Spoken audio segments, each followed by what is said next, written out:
জল্পনায় ছিল, আর সেই জল্পনাই সত্যি হলো। বাগদান সেরে ফেললেন কলকাতা নাইট রাইডার্সের তারকা তথা ভারতীয় ক্রিকেটার রিঙ্কু সিং এবং সমাজবাদী পার্টির সাংসদ প্রিয়া স্বরাজ।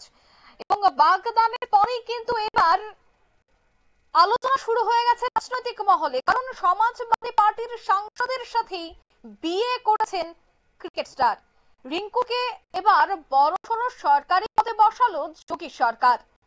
রিঙ্কুর ক্রিকেট ভবিষ্যতের উপর এবার এর প্রভাব পড়বে, বিস্তারিত সেই বিষয়ে জানবো। টেলিফোন লাইনে যুক্ত হয়ে গেছে প্রতিনিধি ক্রীড়া সাংবাদিক বিপ্লব চন্দ্র। বিপ্লব, একদিকে যখন রিঙ্কু সিং সমাজবাদী পার্টির সাংসদের সাথে বিয়ে করলেন, ঠিক অন্যদিকে রিঙ্কুকে বড়সড় সরকারি পদে বসালেন যোগী সরকার। কোনোভাবে কি রিঙ্কুর ক্রিকেট ভবিষ্যতের প্রভাব পড়ার সম্ভাবনা রয়েছে, কি বলছে রাজনৈতিক বিশ্লেষকরা? দেখো, রাজনৈতিক বিশ্লেষকরা এক এক জায়গায় এক এক রকম ভাবে বলবে, তবে সেই জায়গায় এত প্রতিভাবান ক্রিকেটার ইতিমধ্যেই কিন্তু ভারতীয় দলে স্থান করে নিয়েছে। সেই জায়গায় কিন্তু একজন রাজনৈতিক নেতৃত্বের সাথে তার যে বাগদান অনুষ্ঠান সেটা কিন্তু সেরে নিয়েছে, এবং সম্প্রতি যেটা শোনা গিয়েছিল যে 18ই নভেম্বর তারা বিয়ে করবে রিঙ্কু সিং, এবং সেই জায়গায় সেই বিয়ে কিন্তু তাদের পিছিয়ে গেল, এবং যার কারণে এই বিয়ে আগামী ফেব্রুয়ারি মাসে অনুষ্ঠিত হবে।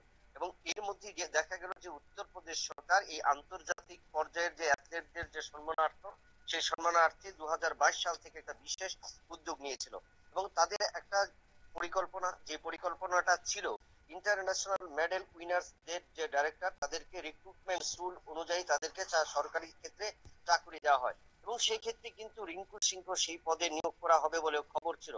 সেই কারণে কিন্তু সংশ্লিষ্ট পোর্টাল সমস্ত প্রয়োজনীয় নথি মেনে এবং সে তাকে দেখিয়ে কিন্তু রিঙ্কু সিংকে বড় অফার দিল, এবং তাকে যা করা হয়েছে প্রাথমিক শিক্ষার অধিকর্তা হিসেবে নেওয়া হয়েছে। এবং এর আগে যদি রিঙ্কু সিং এর আগে যদি আমরা পরিসংখ্যান দেখি, সেই জায়গায় মোহাম্মদ সিরাজ, লাভলিনা বাগুই এবং সম্মানিত পদ পেয়েছেন। তাছাড়া মোহাম্মদ সিরাজকে ডিএসপি পদ এবং লাভলিনাকে দেওয়া হয়েছিল পুলিশের পদক। দুই খেলোয়াড় সহ নিজেদের ক্রীড়া ক্ষেত্রের যে সাফল্যের অবদান তার স্বীকৃতি স্বরূপ কিন্তু তাদেরকে এটা দেওয়া হয়েছিল। এবং সেই জায়গায় রিঙ্কু এবং প্রিয়ার যে বাগদান অনুষ্ঠান সেটা সম্পূর্ণ হয়েছে গত তারিখে কিছুদিন আগে, এবং সেখানে উপস্থিত ছিলেন সমাজবাদী পার্টির প্রধান অখিলেশ যাদব। এছাড়া ছিলেন শ্রী ডিম্পল যাদব এবং জয়া বচ্চন, হাজির ছিলেন বিসিসিআই এর সহসভাপতি রাজীব শুক্লা সহ অন্যান্য অতিথিরা। কিন্তু এই জায়গায় দেখা গেল যে রিঙ্কুর যে হুবু স্ত্রী প্রিয়া সরোজ ইতিমধ্যে কিন্তু উত্তরপ্রদেশের মজলি শহরের লোকসভা কেন্দ্রের সমাজবাদী পার্টির সাংসদ হিসাবে তিনি নির্বাচিত হয়েছেন, এবং তার নিকটতম প্রতিদ্বন্দ্বী বিজেপি দলের বিপি সরোজকে তিনি 30,000 ভোটে কিন্তু হারিয়েছেন।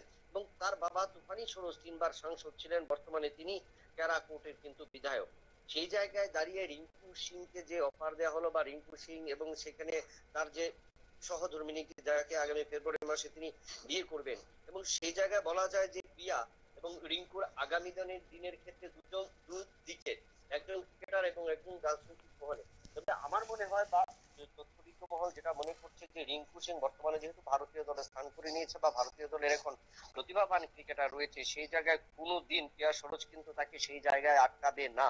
কারণ যেখানে রয়েছে ভারতীয়দের এখন যে প্রভাব বিস্তার হয়েছে বা ভারতীয় ক্রিকেটাররা যে একের পর এক ক্রিকেটাররা উঠে আসছে, সেই জায়গায় কিন্তু রিঙ্কু সিংকে আমরা দেখেছি আইপিএল যাওয়ার পর কিন্তু রিঙ্কু সিং এর মধ্যে সেই প্রতিভা পরিলক্ষিত হয়েছে, এবং যার কারণে বলা যায় যে প্রিয়ার সাথে তার যখন সংসার গঠন করবে, নতুন ভাবে তারা চার হাত একসাথে মিলবেন, তখন সেই জায়গায় কোনোভাবেই কিন্তু রিঙ্কু সিংকে কিন্তু ক্রিকেট ছেড়ে সরে আসার জন্য প্রস্তাব দেবেন না, বা কোনোভাবে দেওয়া সম্ভব নয়। কারণ তার ক্রিকেট প্রতিভা রয়েছে। রাজনৈতিক মহল ক্ষেত্রে যেটা যদি বলা যায় যে সেটা হলো জনপ্রতিনিধি বা জনপ্রতিনিধি হিসেবে তিনি নির্বাচিত হবে, কিন্তু সেই জায়গায় রিঙ্কু সিংকে কিন্তু জনপ্রতিনিধি হিসাবে নয়, তাকে কিন্তু তার ট্যালেন্ট তুলে ধরতে হবে, তার প্রতিভাকে তুলে ধরতে হবে, এবং 22 গজে তিনি যতদিন রাজত্ব চালাতে পারবেন ততই কিন্তু তার ক্ষেত্রে ক্রিকেট কেরিয়ার আগামী দিনে ভবিষ্যৎ হতে হবে। এবং সেই জায়গায় প্রিয়া সিং যদি হয় রাজনৈতিক মহলে ছিলেন, আজ না হয় কাল, কাল না হয় পরশু, একটা পিরিয়ডে কিন্তু তাকে রাজনৈতিক জায়গা থেকে তাকে সরে যেতে হবে। অর্থাৎ গণভোট বা গণদেবতাদের রায়ের কারণেই কিন্তু তিনি ভোটে নির্বাচিত হয়েছেন। এবছর 30,000 ভোটে জয়ী হয়েছেন, আগামী দিনে তিনি নাও জিততে পারেন। সেই ক্ষেত্রে কিন্তু আগামী দিনের যে পথ, সেই পথটা অনেকটাই কিন্তু সন্দিহান বা সন্দেহজনক হয়ে থাকে। সেই জায়গায় আমার মনে হয় না বা ক্রিকেট বিশেষজ্ঞরা যেটা মনে করছেন, সেই জায়গা থেকে রিঙ্কু সিং কোনোভাবেই তার নিজের কেরিয়ার থেকে ছেড়ে আসবেন না। অর্থাৎ তারা নিজেদের মধ্যে সম্পর্ক বা সাংসারিক জীবন যেটা তৈরি হবে, তার পাশাপাশি রিঙ্কু সিং কিন্তু তার ক্রিকেটকে চালিয়ে যাবেন এবং আগামী দিনে ভারতীয় দলের ক্ষেত্রে নতুন একটা প্রতিভা উঠে আসবে বলে সেটাই কিন্তু ধারণা। ধন্যবাদ। অর্থাৎ এই একদিকে যখন সমাজবাদী পার্টির সাংসদের সাথে বিয়ে করতে চলেছেন রিঙ্কু সিং, ঠিক অন্যদিকে দেখা গেল যোগী রাজ্যে সরকারি পদে বসানো হয়েছে রিঙ্কুকে। এই যে রাজনৈতিক ডামাডোল, সেই ডামাডোলে তার কেরিয়ারে অর্থাৎ খেলাধুলায় কোন ধরনের প্রভাব পড়বে কিনা তা নিয়ে কিন্তু শুরু হয়েছে জল্পনা কল্পনা। এই মুহূর্তের সংবাদ এই পর্যন্ত। আমাদের পরবর্তী নিউজ এবং আপডেট দেখার জন্য অবশ্যই চোখ রাখবেন শুধুমাত্র নিউজ ভ্যানগার্ডের পর্দায়। ধন্যবাদ।